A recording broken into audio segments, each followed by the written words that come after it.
ورحمة الله وبركاته. بسم الله الرحمن الرحيم. الحمد لله رب العالمين، حمد النائمين، حمد الشاكرين، حمد الصابرين، حمد الذاكرين، حمد الأنبياء والمرسلين والملائكة المقربين. وبالله نستعين على أمور الدنيا والدين. وأفضل الصلاة وأتم التسليم على سيد الأولين والآخرين، سيد الخلق أجمعين، سيدنا وحبيبنا وشفيعنا ومولانا محمد وعلى آله وصحبه أجمعين. وبعد. Puja-puji dan syukur kita kembali bersama kita persembahkan kehadiran Allah Subhanahu wa ta'ala, diiringi dengan rangkaian salawat dan salam yang juga kita haturkan keharibaan junjungan alam, kekasih Allah dan segenap alam, baginda Muhammad al-Mustafa Rasulullah sallallahu alaihi wasallam, keluarga dan para sahabat beliau radhiyallahu anhum wa ardhahum ajma'in. Mudah-mudahan tahlim kita di malam yang suci ini, di rumah Allah yang agung ini, yang kita buka dengan tahmid dan selawat, kiranya majlis kita senantiasa dalam curahan rahmat, ridho dan barakah dari Allah Subhanahu wa ta'ala. Amin ya rabbal alamin. Yang terhormat dan mulia kepada orang tua kami sekalian, bapak anda, ibunda, hadirin hadirat, hafizakumullah ta'ala wa ra'akum.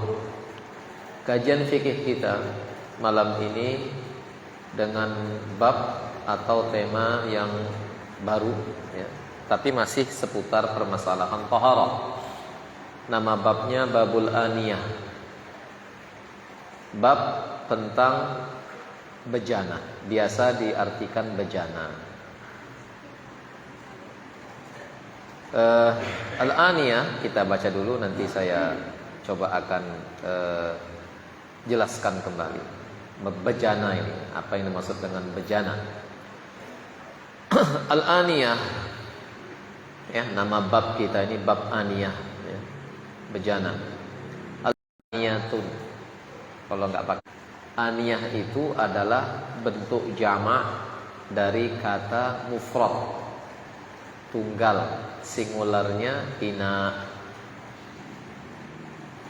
Nah, sebuah bejana itu arti ina.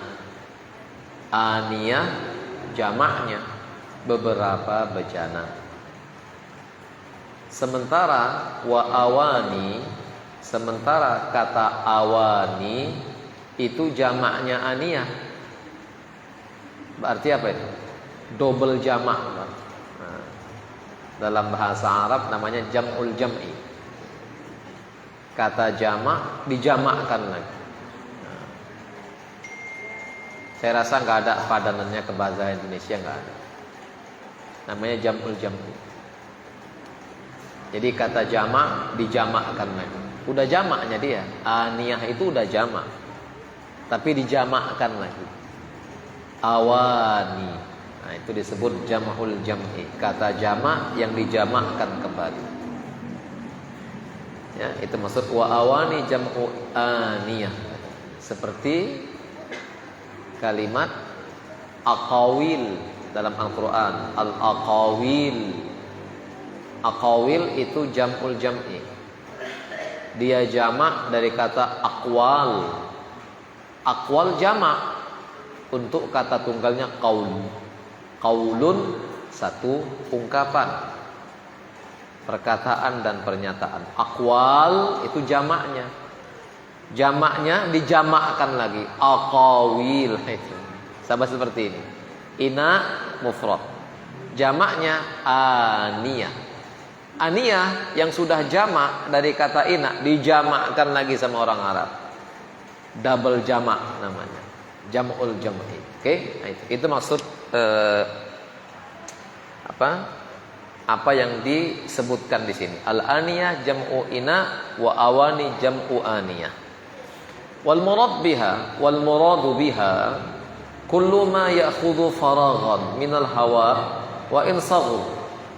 Aw ma yanqulu ayya syai'in min mawdhi'in ila mawdhi'in akhar. Itu begitu didefinisikan kata aniyah ini. Jadi maksud dengan aniyah bejana tadi adalah kullu ma ya'khudh faraghan. Apa saja benda yang apalah bahasa kita, mengambil ruang hampa. Apa terjemahannya? Mengambil ya, berposisi faraghan minal hawa. Wa in saghur, walaupun kecil bendanya. Au ma yangkul, atau sesuatu ya, benda yang dapat memindahkan sesuatu dari satu tempat ke tempat yang lain. Itu definisi bejana. Mungkin gampang dan sederhananya, bejana ini adalah perkakas dan perabotan. Itu. Bejana, perkakas dan perabotan. Apa saja? Benda-benda, barang-barang berupa perkakas dan perabotan. Itu bejana. Nah, cuma di situ dibuat definisinya kullu ma ya'khudhu faraghan minal hawa. Satu benda yang mengambil ruang hampa. Apa terjemahannya dibuat? Ruang kosong. Benda lah. Ya kalau benda ini kalau mau saya panjangkan panjang kali nanti. Ini seperti tahayyuz dalam kajian akidah, kajian tauhid. Nah, tapi nanti panjang kali, tak usah lah. Kita ngaji fikihin. Pokoknya aniyah itu benda, itu ajalah barang. Benda barang yang biasa kita sebut perkakas dan perabotan. Nah itu dia. Ya, apa fungsi perkakas? Ya perkakas benda ya berarti dia ada sehingga dia berposisi ruang ini ruang kosong, ruang hampa, benda itu ada gitu. Dia bisa sebagai alat untuk memindahkan sesuatu ke sesuatu yang lain, tempat dari tempat yang lain, memindahkan. Oke? Perkakas, perabotan, itu intinya. Indahnya Islam, karena emang ini agama dari Allah, aturan, ketentuan dan hukumnya, maka Allah menetapkan tentang segala sesuatu. Mana yang boleh, mana yang tidak, mana halal, mana haram. Semua dalam ketetapan Allah. Inilah Islam. Termasuk dalam penggunaan perabotan dan perkakas. Bayangkan itu. Ya kan? Luar biasanya agama kita. Kencing, mohon maaf saya, biar lebih jelas daripada buang air kecil sopan kali kan. Kencing diatur. Beol diatur. Jima diatur. Perkakas dan perabotan pun yang mau kita pakai hari-hari diatur Tuhan. Kenapa?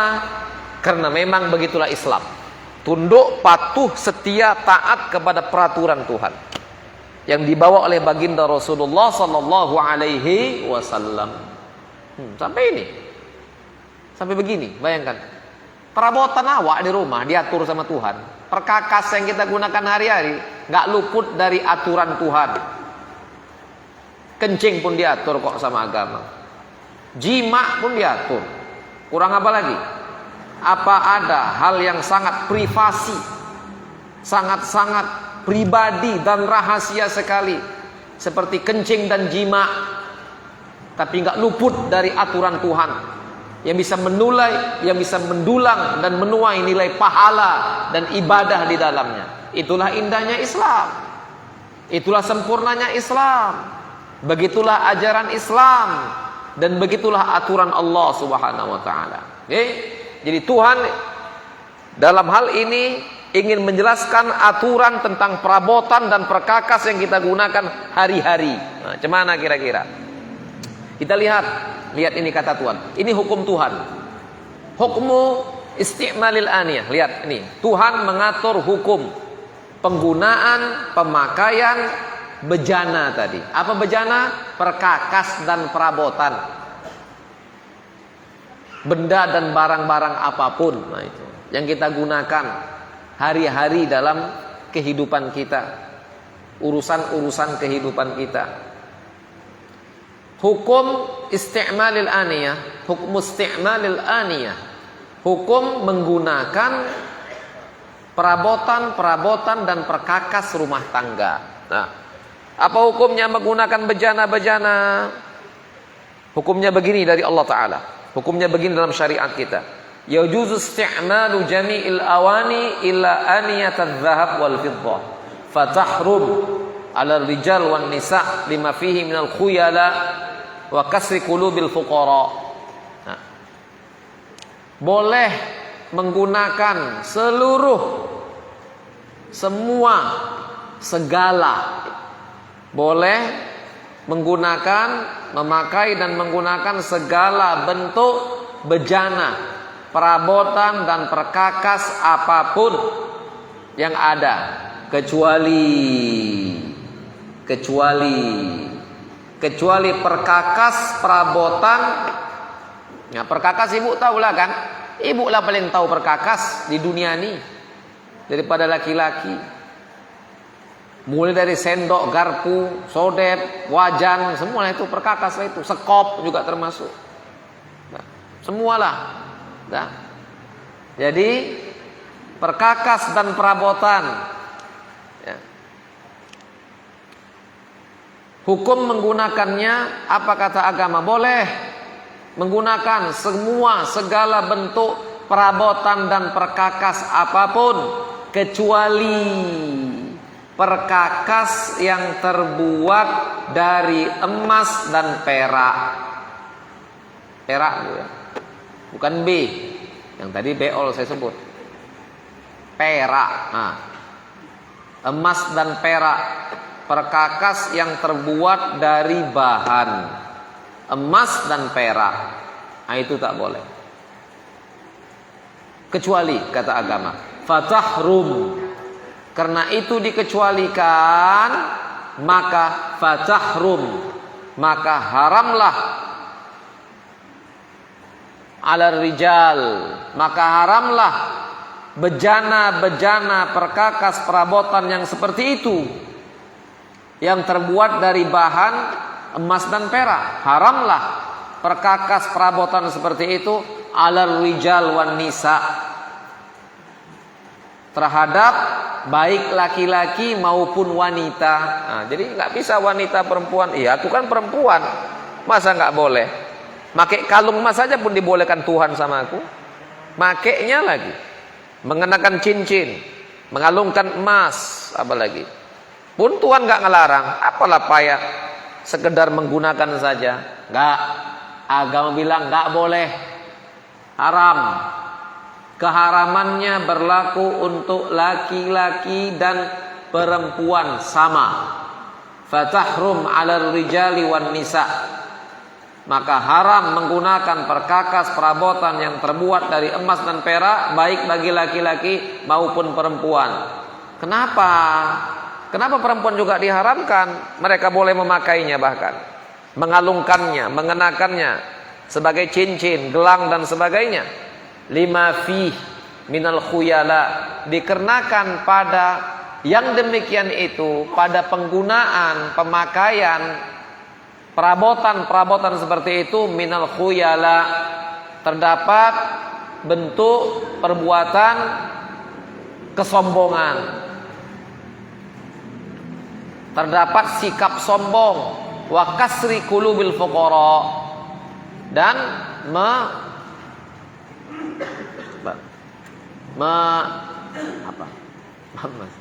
menyakitilah, kita katakan. Di sini kasroh itu memecahkan, menyakiti hati orang-orang fakir. Nah, dikarenakan pada yang demikian itu, pada apa maksudnya? Dikarenakan pada pemakaian, penggunaan perkakas perabotan yang terbuat dari emas dan perak, terdapat bentuk kesombongan sikap, terdapat bentuk kesombongan, dan juga menyakiti perasaan orang-orang fakir. Nah, itu. Ini orang makan tak makan, baju. Jadi agama melarang, nggak boleh. Sambul itu mungkin. Nah, itu yang pertama. Ya, itu hukumnya dalam syariat kita. Lihat. Jadi Islam punya aturan dalam penggunaan perkakas yang tadi saya sampaikan di awal. Inilah dia hukumnya. Inilah hukumnya dalam agama kita. Jadi nggak boleh. Ibu-ibu kalau ada nyimpan pusaka dari nenek-nenek zaman dulu, biasanya nih peninggalan Belanda pusakanya. Apa itu? Bejana dari perak, perkakas, ya kan? Sendok garpu perak. Wah. Peninggalan Belanda. Mungkin kalau ada. Kenapa sendok garpu perak dari Belanda? Karena orang Belanda percaya Dracula. Dracula takut sama perak katanya. Dipilih-pilih. Oke. Itu yang pertama. Kemudian berikutnya di buku kita ini disebutkan wa yajuzu isti'mal aniyatiz zahab, ya, wal fiddah lil hajjah kamirwadin li jala'il basar walid darurati kasyurbi idza lam yajid ghairahuma. Oke, walaupun tadi hukum di atas ya, hukum yang pertama tadi di atas di awal menyebutkan bahwa haram, berdosa, nggak dibenarkan. Yang lain silakan, tapi ini nggak boleh, akan begitu. Itu hukumnya. Tapi berikutnya ternyata ada pengecualian untuk ketidakbolehan dan keharaman itu. Apa itu? Yajuz, ternyata boleh dalam kondisi tertentu. Bagaimana? Seperti ini. Boleh menggunakan bejana yang terbuat dari emas dan perak untuk hajat. Artinya ada bentuk kebutuhan ya, yang dianggap penting begitu. Sehingga hanya ini bisa digunakan. Nah, sama juga lah. Semisal ini kan anti bandingannya ya. Semisal orang pakai gigi dari emas, kan begitu. Ya kan? Gigi dari emas. Nah, bisa gigi dari emas. Hidung dari emas, ada begitu. Kalau gigi berapa gram itu udah gigi aja itu. Kalau hidung, nah itu udah on itu udah kan gram lagi. Ada dulu yang seperti itu. Nah. Itu dibolehkan karena hajat tadi. Itulah hajat namanya. Karena ada bentuk rasa butuh, perlu. Nah, ternyata penggunaan bejana yang terbuat dari emas perak, kalau memang ada tuntutan hajat, butuh dan keperluan untuk itu, masih ada kebolehan. Contohnya di sini kamirwadin di jala'il basar, seperti mirwat, katanya seperti apa, tempat celak ya, terjemahnya itu di jala'il basar, untuk membuat pandangan jadi terang. Apa? Celak, tempat celak, mirwat, tempat celak. Allah alam, saya nggak pernah lihat.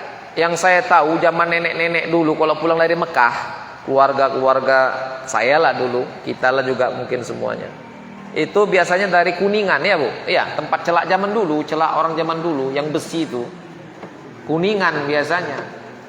Tapi ternyata itu boleh kalau dibuat dari perak. Mungkin begini saya rasa, dulu dibuat dari besi mungkin. Mungkin ada yang buat dari besi, mungkin ini kemungkinan nih. Kenapa ada hajat tadi nih? Saya mencoba untuk bagaimana menguraikan. Kok jadi boleh? Kenapa ini kok jadi boleh? Tadi dilarang. Di atas dikatakan nggak boleh, haram. Kok jadi boleh ini? Mungkin begini, ada mungkin ini mungkin. Saya pun tak tahu nih, saya nebak-nebak saja. Mungkin ada tempat celak dari besi. Lalu ketika serbuk itu dicampur, diletakkan di situ, mungkin memuai atau apa, akhirnya bisa nggak baik bagi mata. Karena besi ini kan bekarat, ya kan? Kenapa emas sama perak ini luar biasa?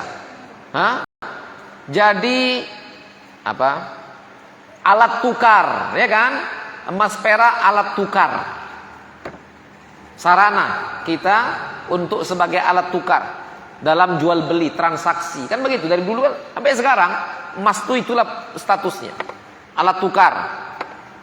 Yang digantikan sekarang dengan apa? Dengan uang dan duit sekarang ini. Ya kan? Sebenarnya kan uang duit itu bukan kertas. Kertas mana ada artinya. Tapi dia membawa nilai emas. Kenapa emas dan perak? Emas perak tahan dari semua tembaga yang ada, barang tambang yang ada. Dia nggak rusak, nggak cepat rusak sebagaimana yang lain, nggak karatan begitu. Nah, itu. Begitulah emas dan perak. Itu kenapa tadi kita katakan orang pasang gigi dari emas, dibuat dari besi nanti, kumur-kumur 5-6 kali, bekaratlah gigi itu, ya kan? Nah, emas mungkin tadi dicontohkan di sini seperti tempat celak katanya. Mungkin ada yang buat tempat celak dari besi. Ternyata mungkin Allah alam memuai dengan apa celak itu? Apa? Celak itu dari apa dibuat ya? Apa bahannya itu? Celak itu dari apa tuh, Bu? Dari tumbuhan, buah-buahan, celak Ibu yang hitam-hitam itulah. Nah, dari mana bahannya itu?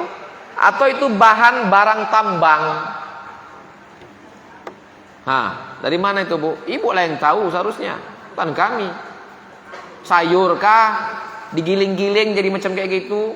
Tumbuhan, batang pohon, apa itu kira-kira? Serbuk misalkan, dari apa itu diambil? Dari mana asal usulnya, dari mana? Celak itu dari mana?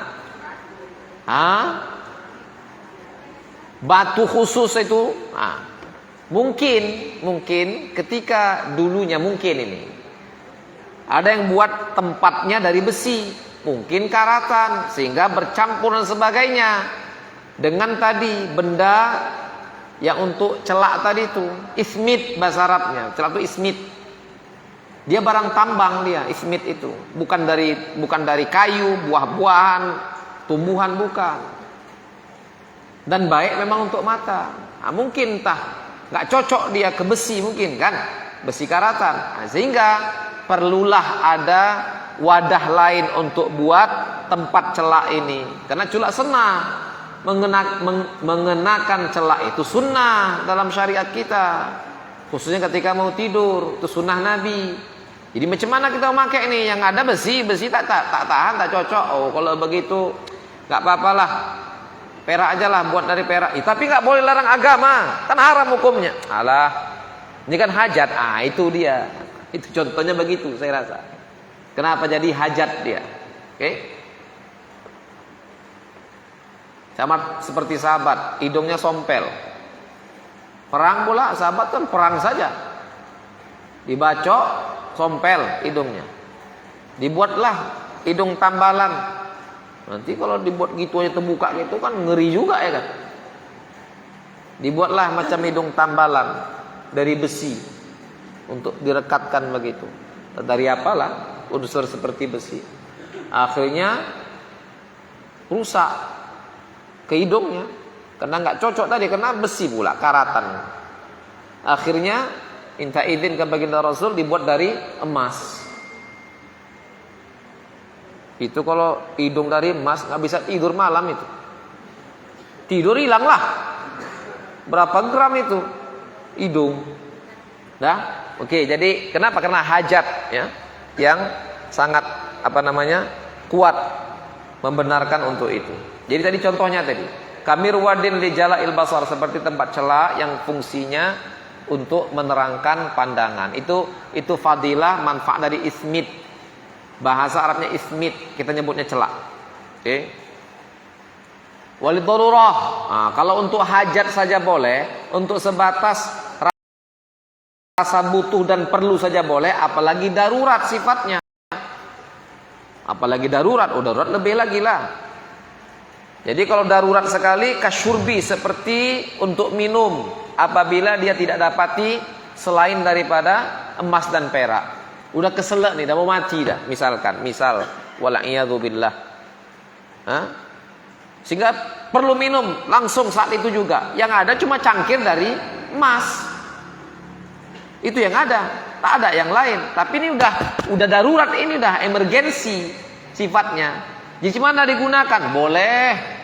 Hajat saja pun tadi dibolehkan, apalagi darurat, emergensi seperti ini.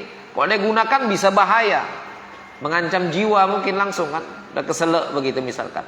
Jadi untuk minum, menolak apa yang bisa membahayakan, darurat, emergensi sifatnya, tentu lebih boleh daripada yang sekedar hajat tadi di awal. Oke? Jadi boleh katanya hajat. Tapi takut saya kalau nampak pula cangkir dari emas, hilang keselaknya tuh, tak keselak lagi dia tuh. Tinggal kantongnya cabut ya. Ya kan, cangkir dari emas seberapa itu? Oke. Itu pengecualian. Jadi saya ulangi, prinsip dasarnya haram menggunakan bejana, perabotan, perkakas yang terbuat dari emas dan perak, apapun itu. Apapun. Untuk apa? Perkakas lah, ibu tahu perkakas. Alat-alat lah perkakas yang kita gunakan hari-hari. Haram terbuat dari emas dan perak, kecuali kalau tuntutan hajat dan juga darurat, maka ada kebolehan, dibenarkan. Tapi tadilah hajat dan darurat sifatnya. Dah, itu hukumnya. Kemudian berikutnya, wa yahrum ittikhadhuhuma min ghairi isti'malin li'anna al-ittikhadh qad yajur ila al-isti'mal. Tadi di awal disampaikan tentang haram. Di awal disampaikan tentang haram menggunakan dan memakai perabotan perkakas tadi, oke? Nah, sekarang katanya diharamkan juga. Jadi kalau tadi di awal cerita ya, penjelasan, keterangan tentang haram penggunaan dan pemakaian, di sini dikatakan haram juga membuat, dan menjadikan, membuat, ya, mendesain, menjadikan, ya, perabotan perkakas yang terbuat dari emas dan perak, walaupun dengan tidak maksud untuk menggunakannya. Ya kenapa kau buat pula garpu, sendok dari perak ini? Nggak ada, pajangan aja, pajangan, bukan mau dipakai ini. Nah, jadi kalau tadi kan jelas hukum memakai dan menggunakannya, oke, haram, oke lah. Kalau pakai sama gunakan haram. Sekarang aku mau buat perkakas tapi nggak digunakan, untuk pajangan aja. Gimana kira-kira? Apa hukumnya? Buatnya, membuatnya, mendesainnya dan membuatnya. Apa hukumnya? Katanya di sini haram juga membuat dan mendesainnya. Haram mendesain dan membuat perkakas perabotan yang terbuat dari emas dan perak itu juga. Jadi bukan makainya saja, menggunakan saja yang haram, mendesain dan membuatnya pun haram juga, walaupun dengan tidak maksud menggunakannya. Kenapa? Katanya li'anal ittikhadh qad yajurru ilal isti'mal. Dikarenakan membuat, ya, perkakas yang seperti itu bisa jadi itu menjadi penyebab untuk menggunakannya. Nah itu. Jadi nggak salah gitu. Ihtiyat, ngambil sikap hati-hati, sebaiknya tak usah dibuat, tak usah didesain dan dibuat, tak usah. Kenapa? Ya, saya nggak mau memakainya, sekedar pajangan saja, tak usah. Kenapa? Karena tak akan ada pemakaian tanpa pembuatan. Jadi membuatnya khawatir jadi sebab untuk memakainya dan menggunakannya. Maka sebaiknya jangan dibuat. Jadi buatnya macam mana hukumnya? Haram. Nah itu hukumnya, haram juga. Jadi banyak kali yang haram memang ini. Ya kalau perintah Tuhan pula. Tadi kan perintah Tuhan, aturan Tuhan. Ini saya kerja di toko yang memang membuat, ya, apa namanya, bejana dari perak misalkan. Ya haram lah, nggak boleh. Ya, tapi ini kami gunakan, bukan kami mau penggunaan ini sekitar pajangan-pajangan saja. Inilah buatnya juga nggak boleh katanya. Buatnya juga tidak dibenarkan, haram hukum membuatnya. Karena khawatir itu menjadi sebab, ya, benda tadi yang haram tadi digunakan dan dipakai. Wal ahjarul karimatu wal jawahir nafisah kal billaur, yaqut, zabarjad wal mas. Ini payah terjemah. La yahrum isti'maluha wa lattikhaduha wa in kanat a'la min adz-dzahab. Adapun batu-batu mulia, batu mulia. Tukang batu yang tahu nih. Wal jawahir nafisah. Permata-permata yang bernilai. Ya. Jadi batu-batu mulia, permata-permata yang berharga seperti bilaur. Apa bilaur di terjemahannya? Intan. Hah? Yakut. Bilaur. Apa? Intan. Kristal, seperti kristal bilaur. Yakut biasa. Zabarjad. Hah? Zabarjad. Permata. Walmas. Hah? Intan. Jadi batu-batu mulia dan permata-permata berharga, bernilai itu seperti tadi, seperti intan, permata, yakut, ya. Itu semua tidak haram menggunakannya dan tidak juga haram mendesainnya. Walaupun itu semua batu-batu mulia tadi dan permata-permata yang berharga itu, walaupun itu semua bisa jadi lebih berharga, lebih bernilai, lebih mahal daripada emas itu sendiri. Paham Bu? Nah, tadi dilarang agama, tak boleh aku banyak emasku berapa? 5 kilo emas aku. Jadi kenapa rupanya? Aku kepingin kali buat 1 sendok dari emas. Ku pakai sampai mati gitu. Nggak boleh, haram hukumnya. Nggak boleh. Jadi macam mana? Kalau emang kaya kali ibu, jangan dari emas buat dari intan. Permata, kumpuli permata sama intan sebanyak-banyaknya 5 kilo, buatlah jadi sendok itu. Permata berapa satu Bu? Bu, permata berapa? Permata macam mana jualannya? Pakai apa? Gram juga? Ya gitu. Pakai gram? Pakai kilo? Butir, sebutir 2 butir gitu. Ya, berapa harga permata? Intan lah intan. Berapa harga intan? Intan betul ya, bukan si intan anak Waute. Intan. Nah, berapa harganya? Misalkan lebih mahal daripada emas, misalkanlah. Batu-batu mulia lah. Giok misalkan. Apa lagi? Batu-batu apa lagi? Apa kemarin batu yang heboh tuh di Indonesia? Batu apa kemarin yang heboh 6 tahun, 8, 10 tahun lalu? Cerita batu. Batu apa itu yang Bacan. Bacan misalkan. Apa lagi kan? Lebih mahal daripada emas. Nggak apa-apa. Kalau itu bahan mentahnya, kalaulah batu-batu mulia, permata-permata berharga, yang mungkin nilainya 100 kali lipat daripada emas. Ya kan begitu kan? Intan kan mahal, berlian kan mahal. 100 kali lipat dari emas nilainya.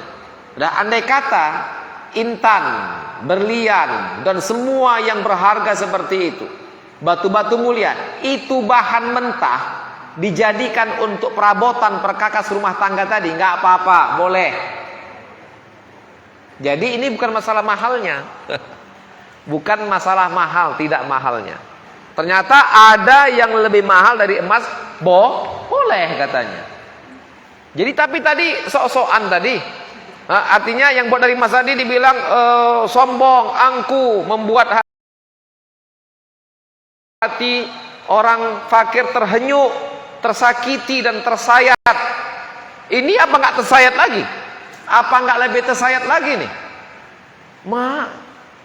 Garpunya emas, kualinya dari berlian. Kuali, bayangkan. Kuali bukan kuali-kuali kecil. Kuali untuk masak kari kambing, yang tak jadi-jadi di Alabror. Untuk kenduri 1000 orang. Gatal kepala Bang Anto. Nah, Cemana misalkan, kok jadi boleh? Boleh rupanya, boleh nih, boleh tadi katanya. Iya kan? Wal ahjarul karimatu wal jawahil nafisatu kalbil laur wal yakut wa zabarjat wal mas yajuzu isti'ma la yahrum isti'maluha wal ittikhaduha wa in kanat a'la min adh-dhahab. Boleh. Kok aneh, kok lucu. Yang tadi emas haram, padahal enggak lebih berharga, enggak lebih mahal daripada yang ini. Kok jadi yang mahalnya boleh, ini enggak boleh? Kenapa begitu? Katanya nih, di sini keterangan, lihat catatan kakinya. Catatan kakinya ada catatan kakinya. Li'annal fuqara yajhalunaha fala tankasiru qulubuhum bi ru'yatiha lakin ma'al karaha. Kenapa enggak sampai haram? Dikarenakan katanya orang-orang fakir itu tidak mengenalinya. Orang miskin, orang fakir nggak begitu kenal, tahu alah batu hantunya itu dari sungai yang ambil waktu itu. Padahal batu itu bacan. Ya kan? Misalkan, ya kan? Ya jahalunahu, nggak tahu orang tuh, nggak tahu dia hakikatnya berapa nilainya itu, dah. Sehingga dengan mereka nggak tahu, ya mereka nggak begitu tersakiti sekali perasaannya, ya kan? Nah itu katanya begitu. Tapi yang lebih mantap alasan Imam Ghazali tentang ini. Wah ini Imam Ghazali luar biasa. Nggak ada sekeren Imam Ghazali dalam mengupas sesuatu sampai ke akar-akar, ke kulit-kulit, ke intisarinya. Imam Ghazali memberikan alasan kenapa emas perak tidak boleh dibuat jadi perkakas dan perabotan yang digunakan dalam rumah tangga hari-hari. Kenapa? Karena sebaliknya, kenapa yang tadi boleh? Batu mulia, intan, berlian, boleh. Tapi emas perak nggak boleh. Jawabannya, kata Imam Ghazali, yang tadi saya singgung di awal. Karena emas dan perak walaupun tidak setinggi nilai berlian dan sebagainya, emas perak Tuhan Allah jadikan sejak manusia pertama sampai kiamat dunia ini sebagai alat tukar, transaksi, jual beli dalam kehidupan manusia sampai sekarang. Karena itu, jadi nggak boleh dibuat sebagai perkakas. Kenapa? Tertahan dan terendap kebutuhan alat tukar yang seharusnya itu bisa berada di tangan-tangan setiap orang. Itu dia alasannya dari Imam Ghazali. Luar biasa Imam Ghazali, keren ya, jadi bukan sekedar nyakiti hati dan perasaan saja. Itu alasannya. Oke. Jadi kok masing-masing yang buat gitu, berarti terendaplah harta, terendaplah alat tukar yang seharusnya semua bisa menikmatinya, kan begitu. Semua tertahan di rumah masing-masing. Oke. Itu kata Imam Ghazali. Wallahu a'lam.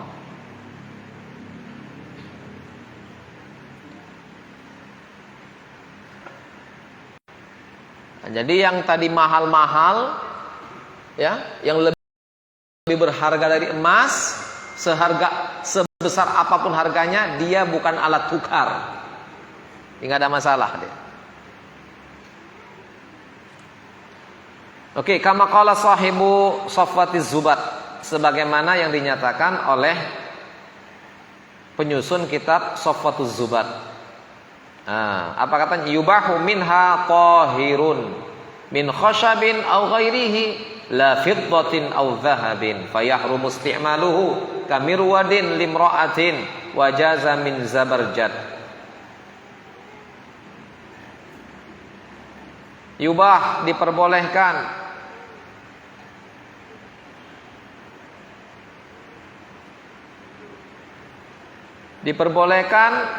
dari bejana-bejana itu. Apa yang diperbolehkan? Tahirun min khashabin,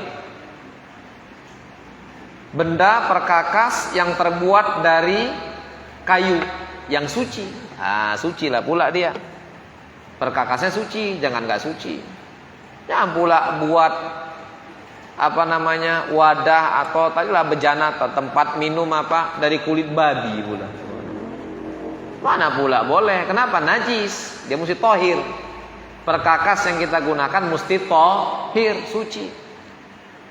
Jadi benda suci baik yang terbuat semisal dari kayu dan lain-lainnya, kecuali katanya tidak boleh la fiddatin, tidak boleh kalau bahan mentahnya dari perak dan emas, perak atau emas, maka haram menggunakannya. Ini bait syair nih, bait syair dari apa yang kita jelaskan di atas tadi sebelumnya. Seperti mirwat, seperti tadi celak bagi seorang wanita yang biasa digunakan wanita. Wajaza min zabarjat. Sebaliknya boleh menggunakan perkakas perabotan yang terbuat dari zabarjat, dari mutiara, permata, dari permata. Boleh, permata boleh. Yang padahal lebih mahal daripada emas tadi. Jadi syair tadi menyimpulkan apa yang kita uraikan sebelumnya. Dah selesai, itu masalah bejana. Begitulah hukum dalam syariat kita dari Allah Ta'ala terkait apa yang kita gunakan dalam kehidupan ini, sarana-sarana kehidupan yang kita sebut dengan perkakas dan perabotan. Nah itu hukum Islamnya. Silakan gunakan, manfaati ciptaan Allah di atas buminya ini. Gunakanlah, manfaati semuanya untuk kehidupan kalian. Mau buat apa kalian? Buat topi, buat baju, buat apa, suka hatilah. Perkakas, perabotan, pakaian, suka hati, buatlah, suka hati. Tapi hindari perkakas perabotan yang terbuat dari bahan emas dan perak, itu saja. Tapi ini gimana ya? Ini butuh kali kami ini. Karena kalau andai kata pakai bahan tambang yang lain, ya, ini rusak, nggak bisa. Nah, kalau emang itu jadi hajat, apalagi sampai darurat, emergensi, maka boleh. Tapi sebatas hajat dan darurat saja. Nah itu. Oke, itu yang pertama. Lalu yang lain-lain boleh, nggak ada masalah. Mau dari kayu, mau dari tumbuhan, mau dari mana, suka hatilah, boleh semuanya. Ya, ini ada batu mulia, lebih mahal nih dari emas. Ini ada intan permata, nggak apa-apa, boleh semuanya, nggak masalah. Ada. Itu kesimpulan. Itulah kesimpulan hukum dari menggunakan dan juga membuat perkakas, ya, dalam syariat kita kalau terbuat dari emas dan perak, nggak boleh, haram hukumnya. Sebagaimana haram menggunakannya, haram juga membuatnya. Wallahu a'lam bishawab. Berikutnya mas'alut tadbib. Mas'alatut tadbib. Atau sampai sini dulu. Kira-kira ada yang ingin menanyakan atau menambahkan? Silakan kalau ada. Silakan Pak, silakan. Karena ini memang masih berlanjut temanya. Kalau tadi bejananya, ini berikutnya tentang bagaimana perekat atau tempelan dan rekatan. Apa terjemahan ini? Tambalan, ya. Tempelan, tambalan dan rekatan. Tadbib itu maknanya. Tambalan dan rekatan. Silakan, Pak. Assalamualaikum warahmatullahi wabarakatuh. Saya ingin bertanya Ustaz tentang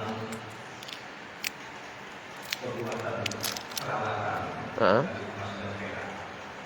Intinya tadi, apabila membuat peralatan dari emas dan perak, dikhawatirkan yang punyanya itu akan ada sedikit timbul kesombongan, ataupun orang yang miskin ataupun orang yang tidak punya merasa sedih hatinya melihat benda tersebut. Itulah endingnya daripada pembuatan peralatan itu. Alasan. Lalu timbul pertanyaan saya, ketika dia berbentuk perhiasan emas dan perak, kepada laki-laki memang tidak untuk dibolehkan. tetapi kepada perempuan Dibolehkan. Saya pikir kalau perempuan sekalipun yang tetap juga, baik laki-laki dan perempuan, tingkat kesombongan tetap ada. Cara memakainya bahkan berlebih daripada biasanya untuk berhiasan. Terima kasih Ustaz. Ya, makasih. Mantap. Paten, Pak, pertanyaannya. Jadi tadi ilatnya, namanya ilat. Alasan. Ilat dan alasan. Kenapa diharamkan oleh agama penggunaan perkakas perabotan yang terbuat dari emas dan perak? Ilatnya yang tadi disebutkan di buku kita, ilatnya dikarenakan itu sebagai bentuk sikap kesombongan dan keangkuhan diri. Serta dapat menyebabkan tersayatnya, tersakitinya hati-hati orang fakir, hati-hati orang yang kurang beruntung. Nah, itu bahasa sekarang. Oke, itu ilatnya di sini. Tapi tadi saya katakan ilat yang lebih mengena dari Imam Ghazali tadi. Nah, itu yang pas. Walaupun ini juga ilatnya. Ilat bisa macam-macam, bisa banyak alasan itu. Lalu bagaimana dengan memakainya? Nah, artinya bukan gini. Kalau tadi kan menggunakan alat dan perkakas. Ini enggak, ini perhiasan. Mengenakan perhiasan, memakai perhiasan. Tidakkah juga terbersit keangkuhan, kesombongan di situ? Jawabannya begini. Ulama membedakan antara perhiasan yang dikenakan dengan perkakas yang digunakan. Beda. Kalau dia perhiasan, ya hukumnya tersendiri. Nah, maka terjadi pembedaan hukum antara laki-laki dan perempuan dalam mengenakan perhiasan. Laki-laki tidak boleh mengenakannya, tapi perempuan dibolehkan memakainya. Beda. Kalau yang tadi, yang perabotan, dua-dua tak boleh orang tuh. Laki-laki, perempuan, dua-duanya haram. Tapi kalau di perhiasan, laki-laki diharamkan, perempuan dibolehkan. Berarti di sini kesannya bukan keangkuhan dan kesombongan. Kalau keangkuhan, perempuan pun juga dilarang lah seharusnya. Kan begitu? Iya kan? Tapi kenapa dibedakan hukumnya antara laki-laki dengan wanita? Kenapa laki-laki nggak dibolehkan, perempuan boleh? Kalau andai kata hakikatnya kesombongan, ya perempuan pun nggak boleh juga lah seharusnya. Kan begitu. Jadi gini, perhiasan beda dengan tadi, gelas emas. Ini kan sombong kali nampaknya. Tapi kalau perhiasan, seperti misalkan bapak pakai jam Rolex, saya punya dari plastik, kena hujan mati. Bapak punya dicelupkan pun 10 meter nggak mati-mati jamnya. Rolex, puluhan juta mungkin harganya. Jam saya 20.000 sama baterainya itu 20.000. Nah, kira-kira apakah haram bapak pakai Rolex hanya karena dia nilainya fantastis? Enggak haram, enggak apa-apa. Kenapa? Itu sekedar perhiasan, boleh. Bapak pakai sepatu beli itu beli, hah? Beli sepatu mungkin lah, apalah tak tahu lah. Sepatu awak tak pakai sepatu lagi. Terakhir saya pakai sepatu Alia. Sekarang kaki ayam aja. Apalagi kira-kira? Yang satu pakai sepatu ape misalkan. Zaman saya dulu kecil-kecil sepatu ape. Lalu apakah yang itu sombong? Enggak. Itu sekedar ya sesuatu yang dia pakai, perhiasan buat dirinya. Enggak masalah, enggak boleh. Ya, seperti tadi juga yang dari intan, berlian tadi. Enggak apa-apa. Boleh enggak laki-laki pakai intan dan berlian? Boleh, enggak apa-apa. Cincin berlian misalkan. Bisa kalau laki-laki pakai cincin berlian? Bisa? Enggak bisa, kenapa? Diambil bininya. Tak dikasihnya lakinya pakai. Bagus oke pakai bang katanya. Nanti abang pakai menggatal abang nanti katanya. Nah. Jadi itu alasannya. Memang perempuan itu perhiasan pula, memang dia perhiasan. Dari zaman Sayyidatuna Hawa sampai sekarang, sampai kiamat, memang perempuan perhiasan, sehingga dia layak memperhias dirinya dengan yang seperti itu. Emas tadi itu, yang kita tak boleh. Nah, emasnya kita tak boleh. Kalau perak bolehnya kita boleh. Bahkan sunnah kalau pakai cincin terbuat dari perak dipakai dicari kelingking macam saya nih. Bukan pamer, tapi ini sunnah. Dikasih orang. Nah, jadi itu dia. Jadi kalau perhiasan nggak apa-apa. Sebagaimana perempuan bisa pakai emas, kita bisa pakai perak. Gitu. Nggak apa-apa, boleh. Ya, jadi beda dia antara keangkuhan, kesombongan, ya, pada orang yang cangkir emas, piring emas, ya kan, tempat duduk emas, emas semuanya. Nah itu, oke? Paten pertanyaannya, mantap. Oke, ada yang lain kira-kira? Ibu ada? Sistem emas ini bu, apa lagi? Kapan lagi beli emas? Pertalite udah naik. Ada ibu apa tanya? Enggak ada.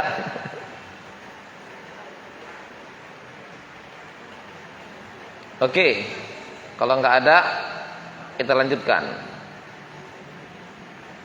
Tapi panjang pula ini. Mas'alatut tadbib.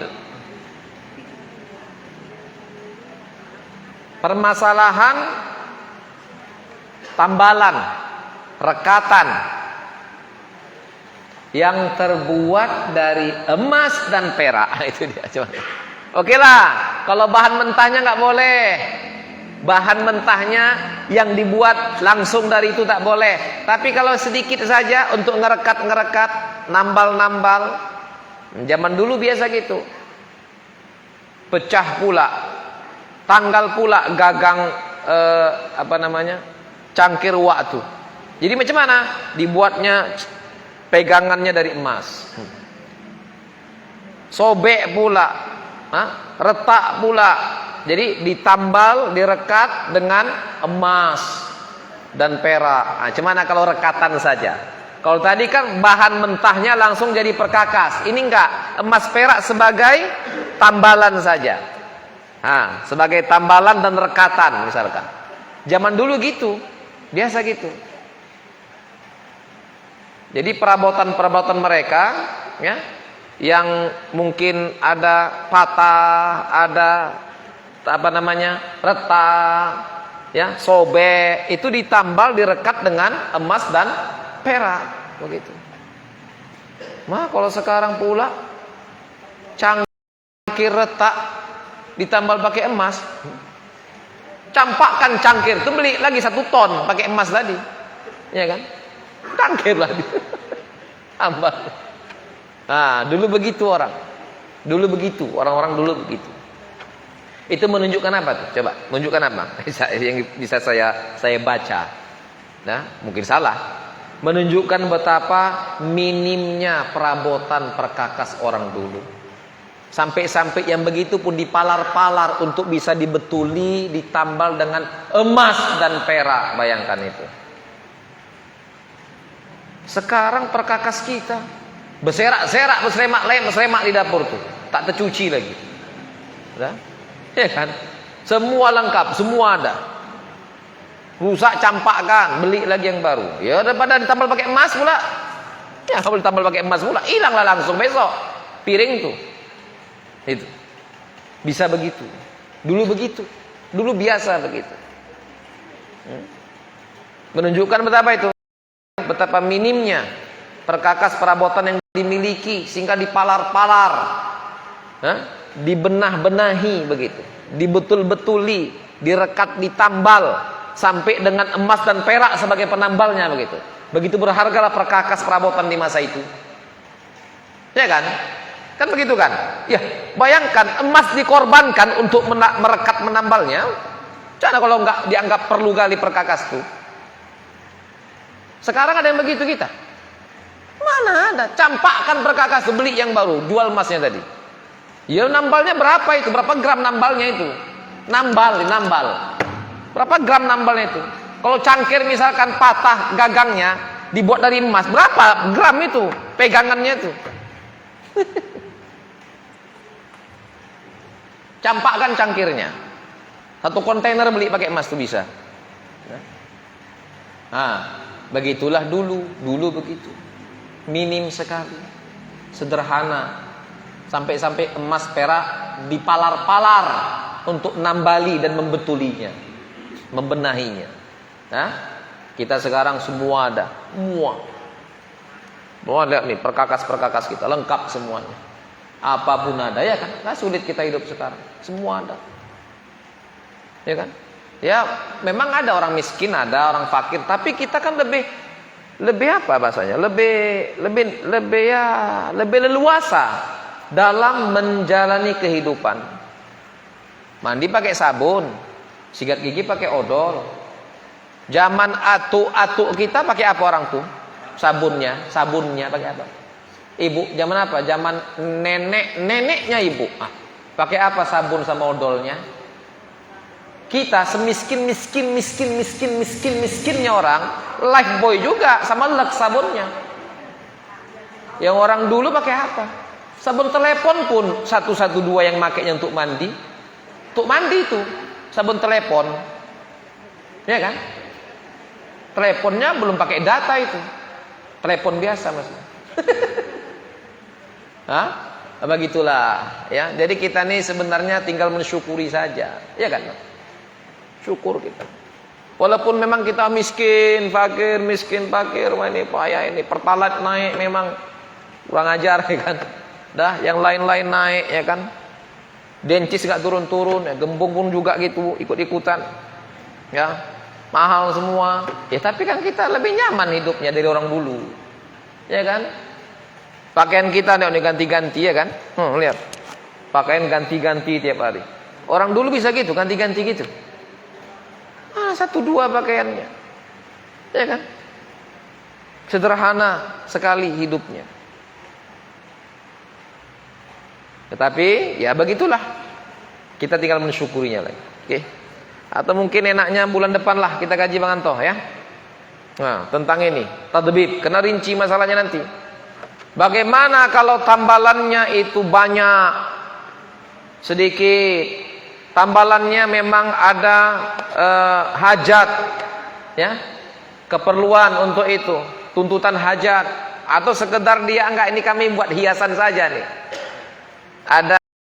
Ada teko, ada misalkan piring, zaman-zaman dulu nih, ada pinggan dihias dengan emas dan perak. Nah, gimana hukumnya kalau dia hiasan?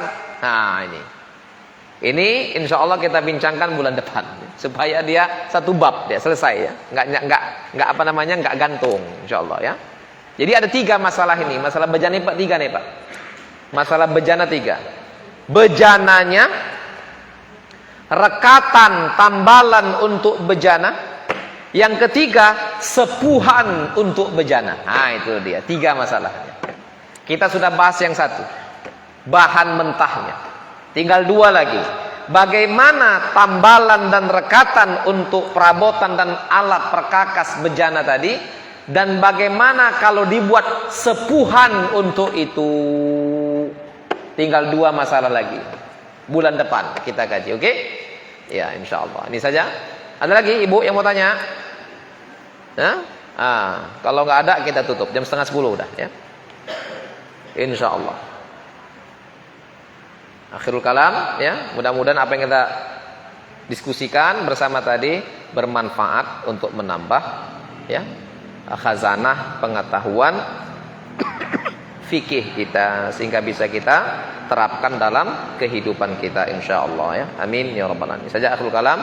Mohon maaf atas segala kealpan kekhilafan. Terima kasih kesempatan waktu perhatian pertanyaannya. Kita tutup dengan doa. Alhamdulillah rabbil alamin wassalatu wassalamu ala asyrafil anbiya wal mursalin sayyidina Muhammadin wa ala alihi wa sahbihi ajma'in. Rabbana taqabbal minna innaka antas samiul alim wa tub alaina innaka antat tawwabur rahim.